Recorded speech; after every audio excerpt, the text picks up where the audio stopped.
You've all seen this iconic moment before. In the first round of the 1989 playoffs, Cavs vs Bulls, the deciding Game 5, with the Bulls down by 1 with possession of the ball.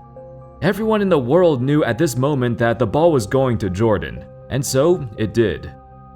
He catches it on the elbow, dribbles to the foul line, and hits the game-winning, series-winning shot at the buzzer.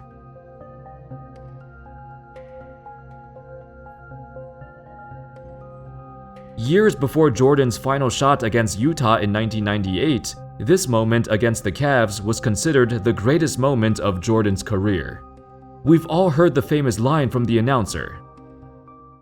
The inbounds pass comes into Jordan. Here's Michael at the foul line. A shot on Ehlo. Good! The Bulls win! They win it! Set the Cleveland Cavaliers! Michael Jordan! The shot on Ehlo. But who is Craig Ehlo? It's a name we've heard of simply because if you're a fan of basketball, you've probably seen this clip multiple times. However, most people have no idea who he actually is or how good he was as a player, or how this shot over Ehlo defined his own legacy and the legacy of the Cavs, and not in a good way. How's it going, folks? My name's Andy, and in this video, I want to talk about the context and the lore behind Craig Ehlo, along with the very unorthodox rivalry between the Cavs and Bulls during that era. Let's get started. Coming into the 1989 playoffs, the Chicago Bulls had an underwhelming season and entered as the mere 6th seed of the Eastern Conference, as they faced off against the 57-win 3rd-seeded Cavs. Now, these two teams already had some history. Let's rewind back 1 year and see what happened. In 1988, the roles were actually reversed. It was the Bulls who were the 3rd seed and the Cavs the 6th seed. In that 1988 series, the Bulls narrowly beat the Cavs 3-2, with Jordan averaging an astounding 45 points a game.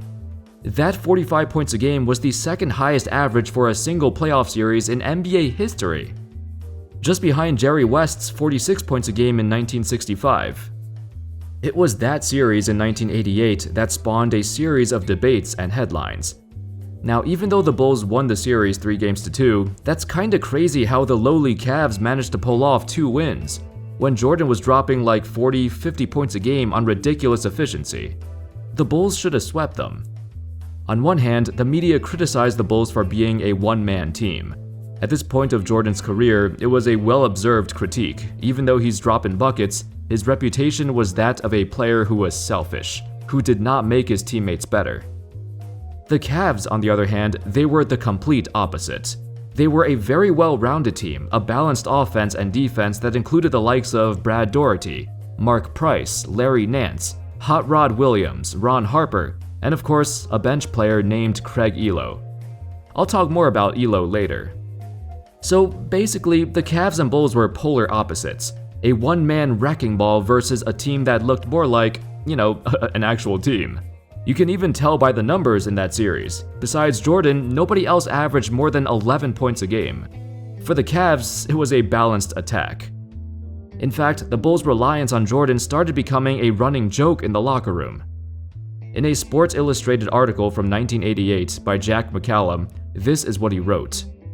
Nevertheless, the ears of the Bulls' management positively burn when the phrase one-man team is uttered anywhere in the vicinity, which is why Chicago general manager Jerry Krause could be found in the deliriously happy Bulls locker room after Sunday's triumph, buttonholing everyone in sight and saying, "One-man team, huh? No way this is a one-man team." The Bulls themselves jokingly called their system the Archangel offense. An assistant coach explained, "That's where we give the ball to Jordan and say, 'Save us, Michael.'" Anyway, fast forward back to 1989, and the Cavs and Bulls meet once again, this time the Cavs being the heavy favorites to win. The Bulls actually regressed this season compared to last, and the critics of MJ were very loud. Individually, he was dominating, but before the series even started, the Bulls were written off. However, as y'all know, he proved the doubters wrong. He didn't average 45 a game this time, he only averaged a measly 39.8 points a game. But his assist numbers stood out, as he got his teammates more involved. That was the difference between this series and the previous one. It looked like a whole different MJ.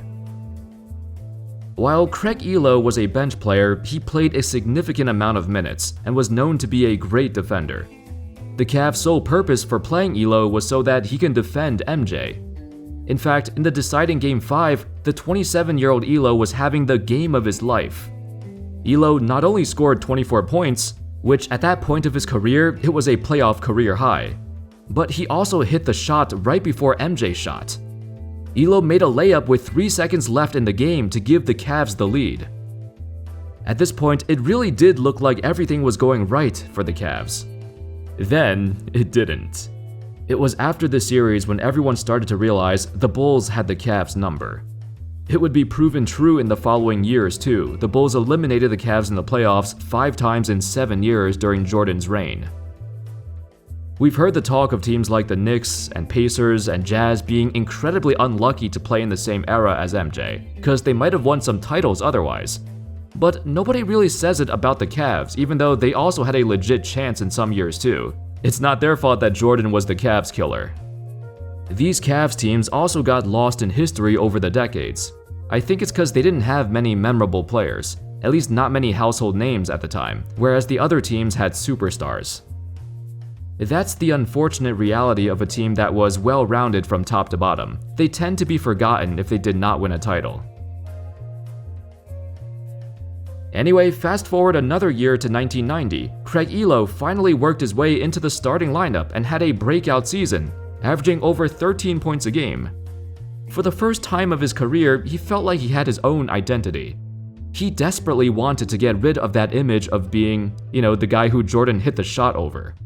For a while, it really did look like Ehlo was slowly getting rid of that reputation. Until this happened. On March 28, 1990, Jordan recorded the greatest scoring game of his career. He dropped 69 points against the Cleveland Cavaliers. And who was the guy responsible for guarding him? It was none other than Craig Ehlo. The thing is, Ehlo had a great game himself, scoring 26, but nobody remembers that. Once again, this game was all about Jordan. Because of these moments, the legacy of Craig Ehlo has been forever linked to Michael Jordan. And sadly for him, he was always on the wrong side of it. Fast forward a couple more years later to 1993. In the playoffs, this time the Cavs were once again equipped with a strong roster, winning 54 games on the season. The Bulls were coming off back-to-back championships, seeking their third, but they regressed a bit from their previous 2 runs. And so this set the stage for the 2-seeded Bulls and the 3-seeded Cavs to face off in the semifinals, in what was supposed to be a tightly contested matchup. I mean, in the year prior, they met in the conference finals and the series went to 6, so this time it was expected to be another tough series for the Bulls. Except, it wasn't. This time, the Bulls swept them in 4 games, and in Game 4, Jordan hit another game-winning shot to knock him out. It wasn't over Ehlo this time, but he was on the floor to witness it. This was also symbolic in a way, because it was Ehlo's last game in a Cavaliers uniform, and also the last time he was ever relevant. A few months later in the 1993 offseason, he signed with the Atlanta Hawks, and spent his last few years back on the bench until his retirement. After Craig Ehlo's career was over, he struggled quite a bit dealing with his addiction, but most of it was caused by his injuries in the NBA. Basically, throughout his playing days, he had a ton of back problems that ultimately led to multiple surgeries and a lot of pain. His most recent surgery coming in 2010, which was his 3rd surgery on his back. As a result of his back pain, Ehlo got addicted to prescription painkillers. It spiraled out of control. In one instance, he was so out of it that he started burning his own clothes, and he had to get rescued. This is how he described it. Quote, "I was loopy and they were taking my stuff and I just said, 'Screw y'all,' and started burning my clothes. It made me confront my addiction and start on repairing my life and my relationships with my family. The support from my wife, my kids, all my family was incredible. They made what could have been hard easier." Thankfully, he recovered and he's doing well now. Anyway, that concludes the video. For a guy who was the 48th overall pick of the draft, Ehlo had a great career and was a crucial piece of a playoff team for many years. He appeared in the playoffs in 10 of the 14 seasons he played in, which is quite remarkable. It's unfortunate his career has been reduced to being, the guy who contested MJ's shot, or the guy who was on the opposite end of Jordan's career-high 69 points. That's basically all he's remembered for now. But Ehlo had his moments too, and was always a positive influence on his teammates, even when things never went his way. Anyway, that's all folks. Let me know your thoughts in the comment section. Thank you all so much for watching, and as always, I'll see you next time. Peace.